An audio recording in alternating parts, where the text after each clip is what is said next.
Students.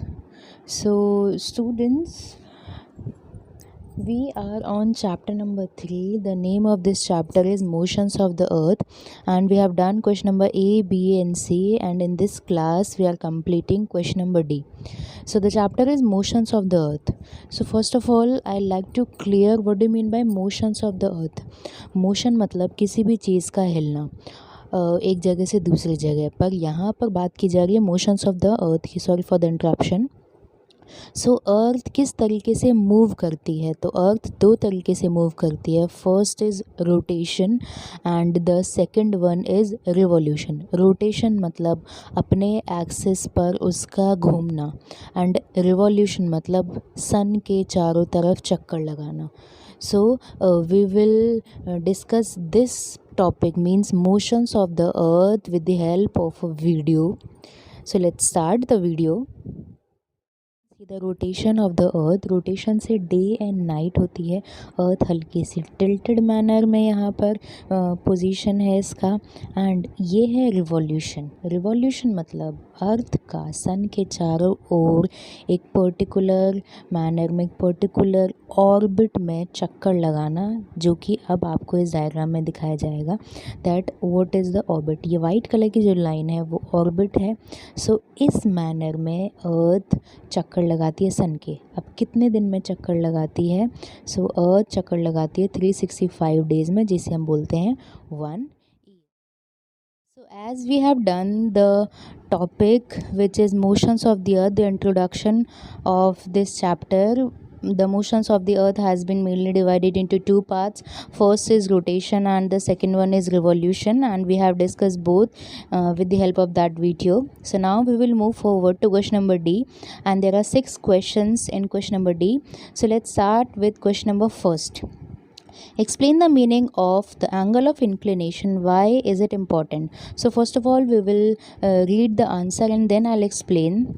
The imaginary line axis of the earth is tilted at an angle of 23.5 degree to the vertical plane. It makes an angle of 66.5 degree to the orbit of path of the earth's revolution around the sun is known as orbital plane. So in the previous video we have you have seen the orbit. Or what do you mean by orbit? Orbit वो imaginary line है जिस पे अर्थ सन के चारों ओर 1 year में, means 365 days में एक revolution लगाती है। तो हमने एक वाइट कलर की लाइन देखी थी। सो वही है orbital plane. This tilt of the earth remains fixed even when it's revolve around the sun. This is called the inclination of the earth's axis. Now with the help of this pen I'll introduce this with this topic. So इसे हम अर्थ मान लेते हैं and ये imaginary line है axis. Okay, सो axis पर जो अर्थ है वो कितनी मुड़ी हुई, या फिर हम कह सकते हैं कितनी झुकी हुई है, टिल्टेड है 23.5 डिग्री। तो ये एंगल है। पर अगर हम इक्वेटर की सीधी लाइन क्लिक करें तो ये कितना झुका हुआ था? हमारी अर्थ झुकी हुई है 23.5 डिग्री। तो बाकी जो बचा हुआ पोर्शन है, बची हुई डिग्री है, वो कितनी हो जाती है? वो हो जाती है 66.5 डिग्री। तो यहाँ आंसर है the imaginary line axis of the earth. ये imaginary line axis of the earth है, is tilted at an angle of 23.5 degree. कितनी झुकी हुई है हमारी अर्थ? अर्थ झुकी हुई है 23.5 degree to the vertical plane. It makes an angle of 66.5 degree to the orbit of path of the Earth's revolution around the sun. Now अब अगर हम इन सभी को बैक करते हुए देखेंगे, अर्थ ये है 23.5 डिग्री, हम लोगों ने इसे टिल्टेड बना दिया। तो जब जो अर्थ का ऑर्बिट है जिस पर वो राउंड चक्कर लगाती है, हमने ये सीधी लाइन बना ली, तो ये तो डिग्री हमारी झुकी हुई कितनी थी? 23.5 डिग्री। बाकी जो बची हुई डिग्री है वो कितनी हो जाती है? 66.5, जो कि orbit of the path of earth revolution के अराउंड है। ये जो टिल्ट है, means this tilt of the earth remains fixed. Here you can see that this tilt means जो झुकी हुई जो हमारी अर्थ है 23.5 degree, this tilt of the earth remains fixed even when it revolves around the sun. So ये जो tilt है वो अर्थ झुकी हुई ही अर्थ सन के चारों तरफ रिवॉल्यूशन एंड रोटेशन दोनों करती है। ऐसा नहीं है कि थोड़ी देर के लिए झुकी है फिर सीधी हो जाएगी। तो झुके हुए ही मीन्स 23.5 डिग्री का एंगल लेते हुए अर्थ रोटेशन एंड रिवॉल्यूशन दोनों करती है। This is called the inclination of the earth's axis. झुके हुए 23.5 डिग्री टिल्टेड होने के साथ साथ अर्थ रोटेशन एंड रिवॉल्यूशन करती है। 66.5 डिग्री की मैंने आपको बता दिया कि 66.5 डिग्री कहाँ पर मेंशन आउट होता है। And with the help of another video we will discuss this question in detail. So let's start the video. So rotation is the spinning of the earth on its axis. We already know that. So जहाँ यहाँ हम देख सकते हैं कि अर्थ अपने axis पर 23.5 degree झुकी हुई है एंड उसी टिल्टेड मैनर में वो अर्थ स्पिन कर रही है। So this axis is an imaginary line which passes the center of the earth. We have discussed this earlier also. So there are two poles, north pole and south pole, and the earth completes one rotation with a span of, so how many कितने time में 23 hours 56 minutes and 4.09 seconds. that means around 24 hours जो अर्थ है वो एक spin पूरा करती है, means एक चक्कर लगाती है ऑन इट्स ओन एक्सिस, जिससे दिन और रात होते हैं। नाउ अब हम लोगों ने अब हम इंक्लिनेशन वाला पॉइंट देखेंगे। अर्थ टिल्टेड मैनर में है, बिल्कुल। अर्थ कितना टिल्टेड है? 23.5 डिग्री झुकी हुई है। ये तो हम लोगों ने देख लिया। हम लोग देख रहे थे कि एक्सिस के बाद जो लेफ्ट ओवर जो डिग्री है वो कितनी है?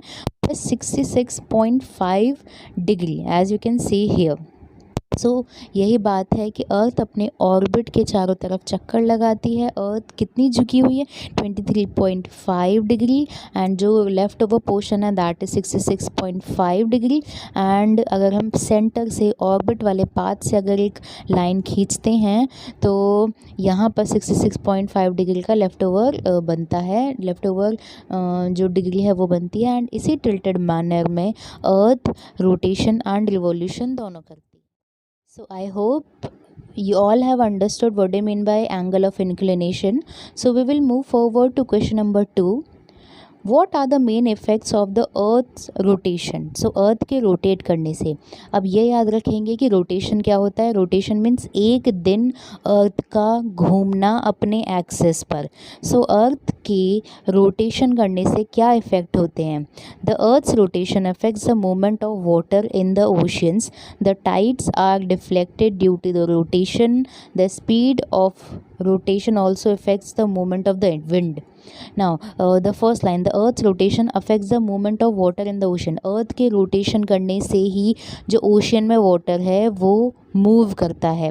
इसका एग्जांपल हम एक टब में भरे हुए वाटर से लेंगे। जब तक हम उसे मूव नहीं कराएंगे, जब तक विंड फ्लो नहीं होगी। विंड भी फ्लो किसकी वजह से हो रही है? अर्थ के रोटेशन से। अर्थ की जिस स्पीड में अर्थ रोटेट करती है उस स्पीड की वजह से विंड रोटेट होती है, विंड मूव करती है। तो जब विंड मूव करती है, अर्थ रोटेट करती है, तभी वाटर जो है वो ओशन में एक जगह से दूसरी जगह मूव करते हैं। तो टब में जो पानी है अगर हम उसे हल्का सा पुश करते हैं तो उसमें क्या लहरें बन जाती हैं। तो क्या किया हमने? एक फोर्स लगाया, तो वही फोर्स यहाँ पर क्या है? रोटेशन। सो जैसे ही रोटेशन होता है उसी वजह से विंड मूव करती है। जो टाइड होते हैं ना, जो ज्वार भाटा हम जिसे कहते हैं, सो वो टाइड भी डिफ्लेक्ट हो जाते हैं। किसकी वजह से? रोटेशन की वजह से। तो यहाँ 3 पॉइंट मेजर हैं, water, tide and movement of wind. ये सभी रोटेशन की वजह से होते हैं। अगर अर्थ रोटेट नहीं होगी, मतलब अगर हम पानी में एक फोर्स नहीं लगाएंगे तो पानी उसी तरीके से एक ही जगह रहेगा।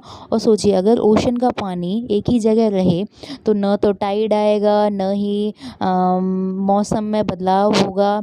जो बीच के पास जो लोग रहते हैं उन्हें ह्यूमिडिटी की क्यों महसूस होती है ह्यूमिडिटी, बिकॉज जो ओशन है उस तरफ से पानी आता है, उस तरफ वहाँ जो ओशन है उसका पानी विंड के साथ जो कोस्टल एरियाज़ हैं वहाँ पर आता है।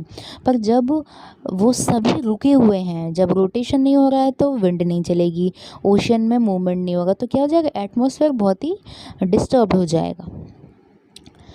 Now question number 3, give the main effects of the earth's revolution. Revolution से अब हम याद रखेंगे the earth rotate in 24 hours and earth revolution takes 365 days. Here with the help of the video we can discuss this question. So first of all let's read this answer. So point number 1, changing of the season. Point number 2, not same temperature in different parts of the earth. Point number 3, this is point number 3, change of the length of the day and night during the year. So now let's discuss point number 1, changing of the season. So with the help of this diagram we can understand this topic. So seasons change होते हैं हमारे यहाँ पर, हम लोगों ने बता दिया summer solstice, autumn equinox, then winter solstice and sorry for the interruption, and here is spring equinox. तो यहाँ पर क्या आ रहा है, spring, then summer, then autumn, then winter, seasons change हो रहे हैं, क्यों, किसकी वजह से, with the rotation, with the revolution of the earth. So first point. Now point number 2, not same temperature in the different parts of the earth. So temperature same कब रहेगा, जब अर्थ एक ही जगह रहेगी। तो जिधर लाइट आ रही है वहाँ पर ज़्यादा धूप, जिधर पीछे है उधर हमेशा रात रहेगी। पर यहाँ पर बात की जा रही है कि not same temperature in different parts of the earth. So earth के रिवॉल्यूशन होने की वजह से जो टेम्परेचर है वो अलग अलग जगह चेंज होता है। जब अर्थ इक्विनॉक्स वाली पोजीशन पे होती है, मींस इक्वेटर पर सन की सीधी लाइट पड़ती है, तो 12 घंटे का दिन 12 घंटे की रात, तो यहाँ टाइम बराबर है। पर जब अर्थ की जो रेज़ हैं वो नॉर्दर्न हेमिस्फेयर पे ज़्यादा पड़ती हैं, तो नॉर्दर्न हेमिस्फेयर में क्या हो गया, टेम्परेचर ज़्यादा हो गया, सदर्न हेमिस्फेयर पे कम होगा। बट जब यहाँ पर बात करें हम विंटर सोलिस्टिस की, जब सदर्न हेमिस्फेयर पे सन की रेज़ वो सीधी पड़ती हैं, तब यहाँ समर हो जाता है और यहाँ विंटर हो जाता है। तो अर्थ के रिवॉल्यूशन की वजह से क्या हो रहा है, सेम टेम्परेचर डिफरेंट पार्ट पे नहीं है, not same temperature in the different part of the earth. Now point number 3, change of the length of the day and night during the year. बिल्कुल यहाँ पर 12 घंटे का दिन 12 घंटे की रात, और यहाँ पर सबसे बड़ा दिन सबसे छोटी रात, एंड फिर यहाँ पर longest day in the southern hemisphere, that we have discuss जब हम लोगों ने चैप्टर्स पढ़ रहे थे तब। Okay, so now question number 4, what is meant by leap year? So a leap year is a year in which an extra day is added to the calendar. While an ordinary year has 365 days, a leap year has 366 days. So हम लोगों ने जब class में study materials को discuss कर रहे थे तो हमने देखा था कि अर्थ जो है वो रिवॉल्यूशन कितनी दिनों में कंप्लीट करती है, 1 रिवॉल्यूशन।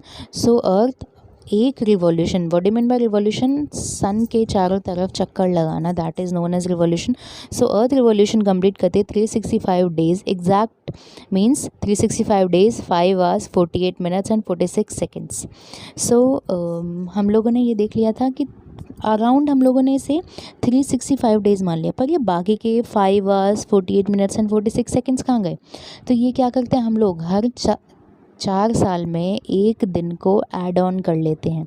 तो यहाँ लिखा है a leap year has a year in which extra day is added to the calendar। so leap year में हम एक एक्स्ट्रा डे कैलकुलेट करके ऐड करते हैं। While an ordinary days 365, while an ordinary year, जो नॉर्मल ईयर्स होते हैं उनमें 365 डेज़ होते हैं, बट एक लीप ईयर में 366 डेज़ होते हैं, क्योंकि हमने वो 5 आवर्स 48 मिनट्स एंड 46 सेकेंड्स को मिला के एक दिन जो था वो किस में ऐड कर लिया, लीप ईयर में ऐड कर लिया। द एक्स्ट्रा डे, और वो डे हम कौन से मंथ में ऐड करते हैं, वो डे हम ऐड करते हैं हर जो नॉर्मल ऑर्डिनरी ईयर्स होते हैं ना उसमें सिर्फ 28 फरवरी जो फेब मंथ होता है उसमें 28 डेज़ होते हैं, बट जो लीप ईयर वाला ईयर होता है उसमें फरवरी में 29 फेब भी होता है। सो एक दिन हमने एक्स्ट्रा कौन से मंथ में जोड़ा है, वो फरवरी में जोड़ा है, एंड 29 फरवरी वो एक्स्ट्रा डे होता है, is added to the month of February. Now question number 5, why do poles experience 6 months day and 6 months night?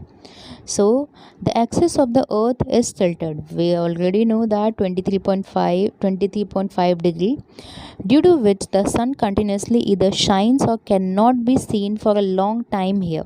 So because of the tiltation of the earth, the sun continuously either shines or cannot be seen for a long time here. So यहाँ पर अगर हम इस diagram में देखेंगे अर्थ tilted है, तो जब नॉर्दर्न हेमिस्फेयर में सन की रेज नॉर्दर्न हेमिस्फेयर में ज़्यादा सीधी पड़ती हैं, तो यहाँ वाले पार्ट में जो टाइम है दिन का वो ज़्यादा रहेगा, और यहाँ वाले में क्या बिल्कुल अंधेरा ही हो गया।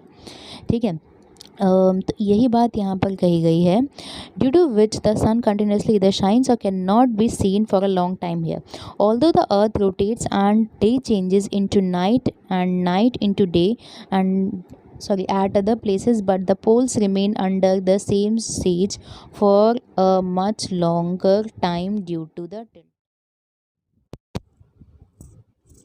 सो as you can see earth हल्की सी टिल्टेड है। आप लोगों को पता है कितने डिग्री पर टिल्टेड है, 23.5 डिग्री पर। बट अगर हम अर्थ को सीधा कर देते हैं, ये जो एक्सिस है जो हल्का सा टिल्टेड है, अगर हम उसको सीधा कर देंगे तो किस मैनर में अर्थ को हम देख सकेंगे, हम अर्थ को इस पोजीशन में देख सकेंगे, जैसा कि अभी हमें करके दिखाया जा रहा है। सो अर्थ सीधी हो गई। अब अर्थ अगर रोटेट कर रही है, एक साइड में दिन है एक साइड में नाइट हो रही है, तो अर्थ रोटेट करती है from which direction, from west to east direction earth rotate करती है। तो एक साइड में दिन होता है और एक साइड में रात, जैसा अभी गुजरात साइड में हमने देखा था कि हल्का सा दिन है, शाम है, और अरुणाचल प्रदेश में तो रात हो गई। तो इस तरीके से अर्थ रोटेट कर रही है। पर अर्थ और इस वजह से हम देखेंगे कि पूरे जो दुनिया है उसमें दिन और रात का जो टाइमिंग है वो दोनों ही बराबर हो रही है। हमने यही तो क्वेश्चन हमारा 6 महीने का दिन 6 महीने की रात क्यों होती है, पर अगर अर्थ सीधी होगी तो हर जगह दिन और रात बराबर होंगे, ऊपर भी दिन और रात बराबर और नीचे भी दिन और रात बराबर होंगे। पर ऐसा नहीं होता है, बिकॉज जो हमारी असली दुनिया है, बिकॉज जो हमारी असली अर्थ है वो हल्की सी टिल्टेड है। हल्की सी टिल्टेड मीन्स झुकी हुई है, एंड कितनी डिग्री पर झुकी हुई है, वो डिग्री है 23.5 डिग्री पर अर्थ जो है हमारी झुकी हुई है। अब इस झुकी हुए मैनर से हम लोग देखेंगे कि जो छाया है और जो दिन है वो भी क्या हो गया, एक तरीके से झुक गया। लेफ्ट हैंड साइड में ज़्यादा जो रोशनी है वो आ रही है, राइट हैंड साइड में ज़्यादा रोशनी। तो ये एक डिफ्रेंसिएशन हो गया ना कि हमारी अर्थ झुकी हुई है, झुकी हुई रोशनी अलग अलग पार्ट में डिवाइड हो रही है और रात भी अलग अलग पार्ट में डिवाइड हो रही है। अब हम देखेंगे जो ऊपर का पोर्शन है उसमें हमेशा ही दिन हो रहा है और नीचे वाले पोर्शन में हमेशा रात हो रही है, क्योंकि अर्थ हमारी झुकी हुई है। इस वजह से ऊपर वाले पोर्शन में अप्रॉक्स 6 मंथ के लिए डे होता है, and in the southern part of the अर्थ, अभी अब इस वीडियो के अंदर देखेंगे कि नीचे वाले पार्ट में, सदर्न पार्ट मीन्स अंटार्कटिका वाले पार्ट में रात हो रही है अप्रॉक्सीमेटली 6 मंथ्स के लिए। तो इस तरीके से हमने देखा कि अर्थ के झुके हुए होने की वजह से जो डे एंड नाइट है उसका होना या फिर उसका इन जगहों को मिलना, उनमें डिफ्रेंसिएशंस हैं। नाउ हम लोगों ने ये एक जगह पे खड़े हुए देख लिया। अब हम देखेंगे कि जब अर्थ अपने ऑर्बिट पे घूमती है तब क्या होता है यहाँ पर। सो जब अर्थ अपने ऑर्बिट पे घूमती है तो ये अपने ऑर्बिट पे तिरछी घूम रही है, मीन्स 23.5 डिग्री। तो जब एक बार मैं वीडियो को रिपीट करती हूँ, आप इस साइड में देखेंगे कि अभी राइट हैंड साइड में है तो नॉर्दर्न हेमिस्फेयर में सन की जो रेज़ हैं वो सीधी पड़ रही हैं, वर्टिकल पड़ रही हैं। बट अगर जब ये अर्थ रिवॉल्यूशन लगाती हुई 6 मंथ्स कवर करती हुई लेफ्ट हैंड साइड की तरफ जाती है तो इसकी जो पोजीशन है चेंज हो जाती है। अब सन की रेज़ सदर्न हेमिस्फेयर पर सीधी पड़ेंगी तो सदर्न हेमिस्फेयर में अब 6 मंथ्स के डेज़ होंगे। पहले नॉर्दर्न हेमिस्फेयर में 6 मंथ्स के डेज़ होते थे, अब सदर्न हेमिस्फेयर में 6 मंथ्स के डेज़ होंगे। Now question number 6, what would happen if the earth stops rotating. So question का मतलब है कि अगर अर्थ रोटेट करना मीन्स अपने एक्सिस पर घूमना ही बंद कर दे तो क्या होगा। So the answer is if the earth suddenly stopped spinning means rotating, most of our planet would become very inhospitable. Means जब अगर अर्थ स्पिन ही नहीं करेगी, दिन और रात होंगे ही नहीं, तो जो अर्थ है, अर्थ का एनवायरनमेंट है, अर्थ का एटमॉस्फेयर है, वो रहने लायक रहेगा ही नहीं। The earth atmosphere, occurrence of the day and night, all will be disturb. Earth का एटमॉस्फेयर, हवा चलती है, पानी फ़्लो हो रहा है, वाटर फ़्लो हो रहा है,